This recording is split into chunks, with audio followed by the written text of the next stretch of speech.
Voici une nouvelle vidéo, je vais refaire une analyse essentiellement technique sur les marchés et sur les principales actions qui m'intéressent actuellement.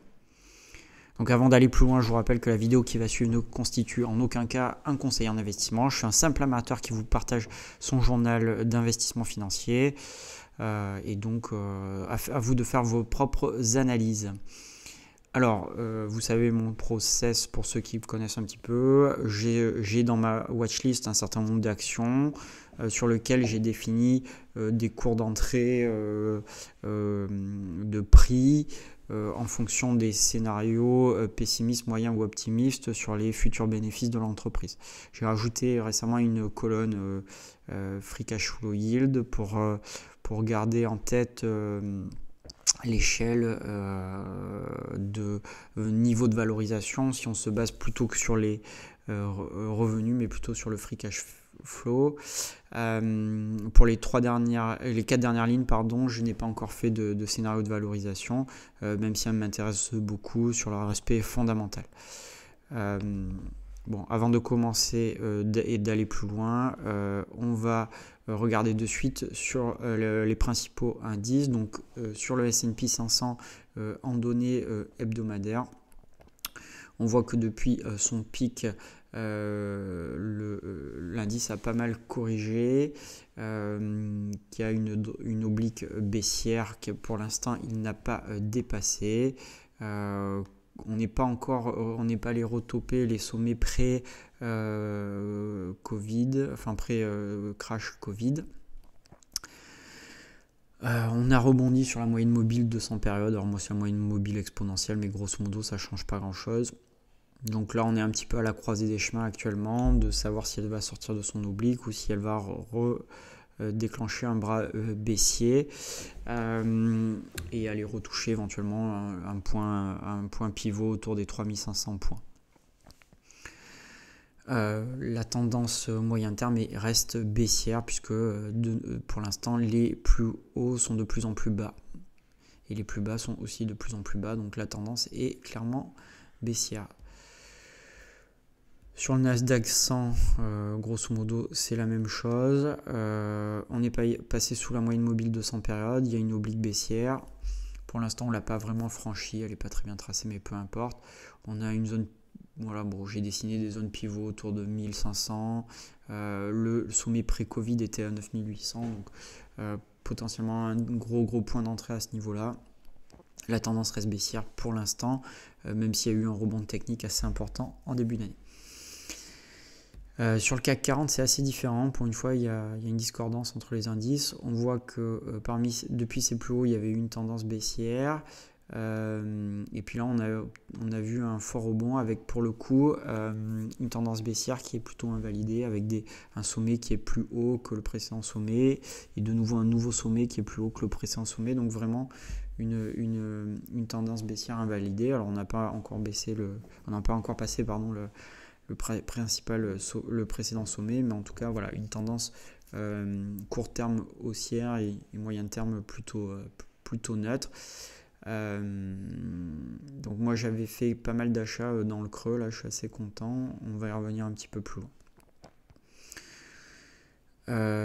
Bon, dans les actions que je voulais analyser, il y avait, on va commencer par les entreprises américaines. Donc pour Meta par exemple,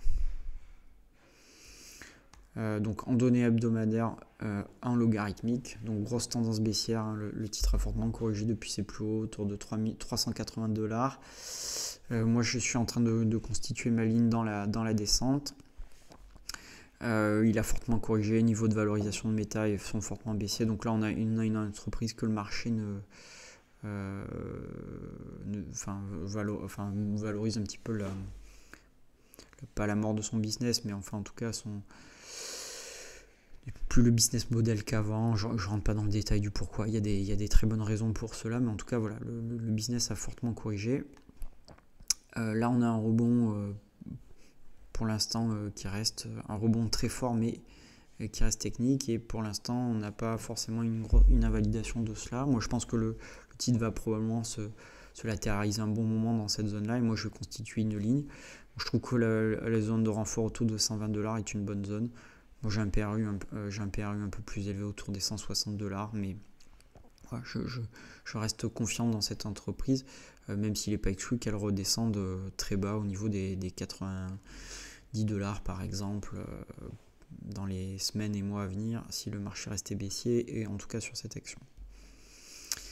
Alors, plus intéressant, Microsoft.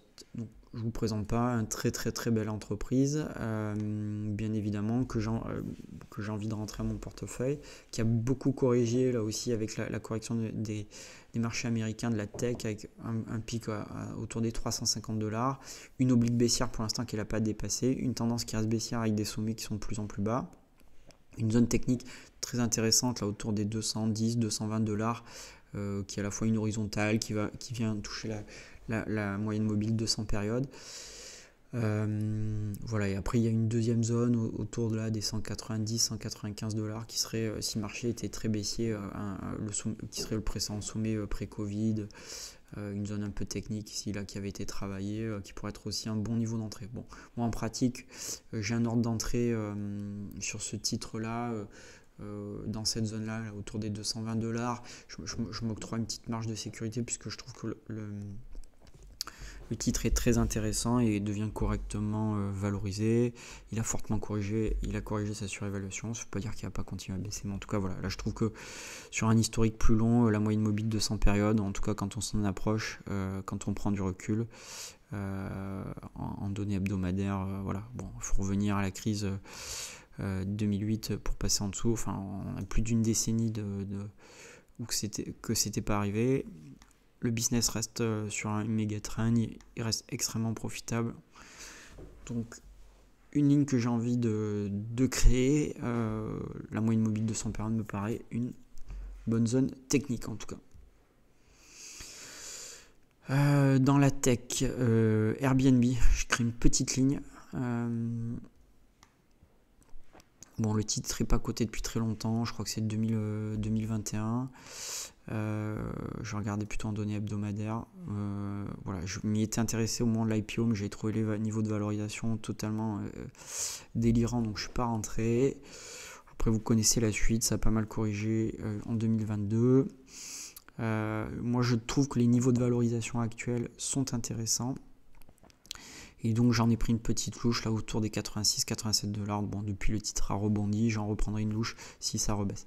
Ce qui m'intéressait, c'était niveau voilà, le free cash flow yield de 3,5. Donc je trouvais ça pas mal pour une entreprise qui a quand même une forte croissance, un business model intéressant, des marges de très intéressantes aussi. Alors c'est pas parfait bien évidemment. Hop, ça a sauté, excusez-moi. On y revient, voilà. Mais voilà, ça reste pour moi une entreprise de croissance avec des niveaux de valorisation qui ne sont pas délirants sur le free cash flow. Alors PayPal aussi, j'ai fait une bonne petite ligne. PayPal, c'est encore plus caricatural de la correction du titre. Elle était à plus de 300$, 300$, elle était au sommet, en dessous, aujourd'hui elle cote à moins de 100$, donc grosse correction. Là on a l'impression qu'elle stabilise, voilà, avec un point de support autour de 67-70$. Donc moi j'ai une ligne autour des 72-73$ dans ces zones là en PRU. Là il y a une oblique baissière encore. On voit que le RSI il est quand même il est plutôt ascendant, donc il pourrait être le signe d'un retournement du marché prochainement. Alors il ne va pas remonter à 300 direct, il ne faut pas se faire d'illusions, mais en termes de niveau de valorisation, free cash flow yield de 6%, c'est très intéressant. Vous voyez, moi, niveau de valorisation, on va dire modéré, 65$, allez, on va arrondir. C'est niveau de valorisation un peu ancien, donc c'est pas toujours des données actualisées, mais globalement, il y a de la croissance, même si c'est plus celle d'avant. Free cash flow yield 6%. On commence à être dans de l'entreprise GARP, donc avec de la croissance et pas si cher que ça. Donc c'est pour ça que je trouve que c'est une ligne intéressante, même si effectivement le business model n'est pas parfait, il y a des concurrents, etc. Visa, bon là c'est très différent en termes d'entreprise. Bon, tout le monde sait ce que c'est, tout le monde connaît un peu la puissance de son business. Où est-ce que je l'ai là. Elle, la tendance graphique, elle est assez différente. Donc il y avait sur du moyen terme, bon voilà, elle avait pas mal corrigé, elle était passée sous sa moyenne mobile 200 périodes. Malheureusement, j'ai pas été assez agressif, j'ai pas créé de ligne à ce moment-là. Là, elle a fortement rebondi, elle a même dépassé le sommet pré-Covid qu'il y avait. Elle a dépassé son oblique baissière, donc elle repart à la hausse. Les sommets sont plus hauts sur un court terme. Donc là, il y avait un bon point d'entrée. J'ai raté. Je vais courir un peu après à titre personnel. Quand elle était remontée, j'avais un ordre de. Je pensais qu'elle ferait un pullback un peu plus bas et que je l'attraperais sur le retard. J'ai raté le niveau d'entrée optimum, bon, même si c'est pas le but, hein, mais voilà. Bon, ça reste une belle entreprise qui est pas si donnée que ça, mais voilà, qui pour moi fait partie des entreprises qu'il faut avoir dans sa watchlist et attraper lorsqu'elle corrige fortement. Donc typiquement, moi, il y a une période de 100 périodes sur de l'hebdo. Vous voyez, la dernière fois qu'elle a touché ça, je sais pas si c'est déjà arrivé, donc forcément ici, crise Covid, quand ça passe dessous, ça touche, le business model il est pas remis en cause pour l'instant, fondamentalement, on va dire. Donc pour moi c'était un bon point d'entrée, j'ai pas été assez agressif sur ce coup. À titre perso, je pense, va pas se représenter forcément de suite. Alors Zoetis aussi une très très belle entreprise, j'ai créé une petite ligne, je suis en train de construire ma ligne. Là aussi une très belle entreprise, où est-ce que je l'ai mis ? Ici, belle entreprise qui avait fortement corrigé. On est passé sous la moyenne mobile 200 périodes, donc moi je l'ai tapé sur la moyenne mobile 200 périodes. La croissance a baissé, donc ça avait pas mal corrigé, ça a bien rebondi depuis. J'avais une deuxième ligne autour des 130$ que pour l'instant mon ordre n'était pas passé. Bon voilà, là elle a quand même elle a pas mal rebondi, elle est passée sur la moyenne mobile 200 périodes, elle a cassé un petit peu l'oblique que j'ai dessiné un peu à l'âge, mais bon elle l'a cassé, donc pas sûr qu'elle redescende. En tout cas voilà, construire ma ligne autour des 140, 150$, ça me paraît tout à fait satisfaisant. C'est une très très belle entreprise. Les marges, voilà, c'est juste qu'elle est un peu chère, mais elle se paye toujours très cher, hein. 2,3 de free cash flow yield, c'est pas donné, mais très belle entreprise. Sur le marché européen, je voulais qu'on regarde LVMH et SCML qui sont mes dernières rentrées, alors qui sont un peu le même profil technique, on va dire. LVMH, bon, très belle entreprise, je vous présente pas, surtout si vous êtes français, vous savez exactement ce que c'est. Bon, je la trouve toujours un peu trop chère. Du coup, pour moi, c'est ça la difficulté, c'est de rentrer dedans, même si le trend il est clairement haussier. Donc, je l'attrape sur les petits replis. En termes de free cash flow yield, 4%, avec la croissance, avec le business model, c'est propre. C'est pas si cher que ça en fait. Bon, il y a l'exposition à la Chine, il y a tout ça, mais enfin, c'est pas si abusé que ça. Moi, à titre perso, je l'ai eu à 550$. Donc là, quand elle avait pas mal baissé, ça vient moins que je l'avais dans le viseur. Je me suis dit qu'elle irait pas toucher les moyennes mobiles de 100 périodes, donc j'en ai pris une petite touche. Et puis j'attendais qu'elle descende un cran en dessous dans ces niveaux-là, où là, j'en aurais acheté de manière beaucoup plus massive. C'est pas arrivé. J'ai été trop gourmand, on va dire. Voilà, et là, elle est repartie à la hausse. Elle a passé son précédent sommet, donc c'est reparti comme en 40. Pas qu'elle soit très chère, hein, mais c'est pas peut-être le meilleur niveau d'entrée. Donc j'attends un repli pour rentrer dessus. Donc peut-être la moyenne mobile 50 périodes, ça me permettrait de racheter une action par exemple. 660, en dessous des 650$, ce serait top. Bon, c'est pas sûr que ça arrive de suite en tout cas. Elle est repartie plein pot. ASML, un peu le même profil, hein. Très très belle entreprise, alors plus risquée puisque plus technique on va dire sur le plan géopolitique, technologique, etc. Bon voilà, mais vous avez un free cash flow yield de 4%. Vu la beauté du business, c'est pas si cher que ça. Donc moi je l'ai chopé dans ces zones-là, 430$. Donc quand elle était vers la moyenne mobile de 100 périodes, elle avait fortement corrigé, elle était montée à plus de 700€, pardon.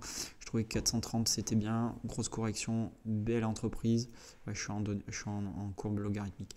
Là elle a depuis fortement rebondi, pareil, j'ai peut-être pas assez pris en termes de taille de position. J'avais un ordre un petit peu plus en dessous, au niveau de 370€ pour en avoir une deuxième. Elle a fortement rebondi, elle n'est jamais descendue plus bas. Bon, c'est le jeu, hein. Voilà, là elle rebondit, elle est passée son précédent sommet, donc invalidation de la tendance baissière à suivre. Alors qu'est-ce que... Ah oui, Edenred m'intéresse pas mal, elle est chère, hein. 2,2 de free cash flow yield, mes scénarios en termes de valorisation sur les revenus sont au-dessus, mais j'aime bien le business model.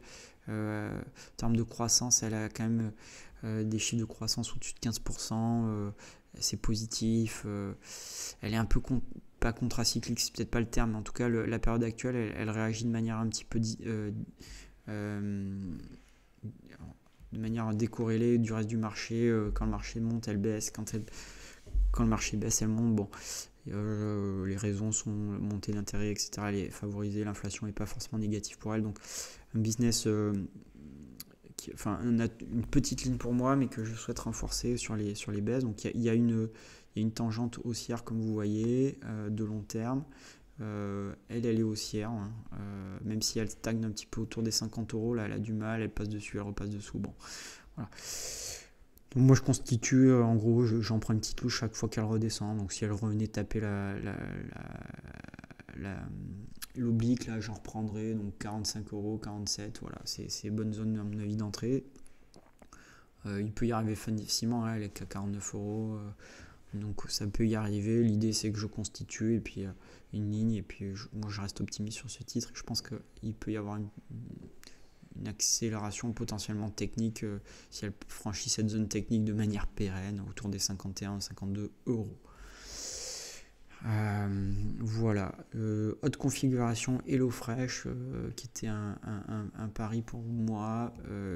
Alors là c'est tout autre profil, on va dire. Bon voilà, grosse croissance, fait de la livraison de repas à tout près à domicile, donc à préparer à domicile, pardon. Donc gros canal haussier dopé par le Covid. Le Covid, on en sort la tête, donc boum, elle corrige fortement, donc très fortement, et donc on n'est plus du tout sur le même type d'entreprise, avec elle n'intéresse plus du tout le marché.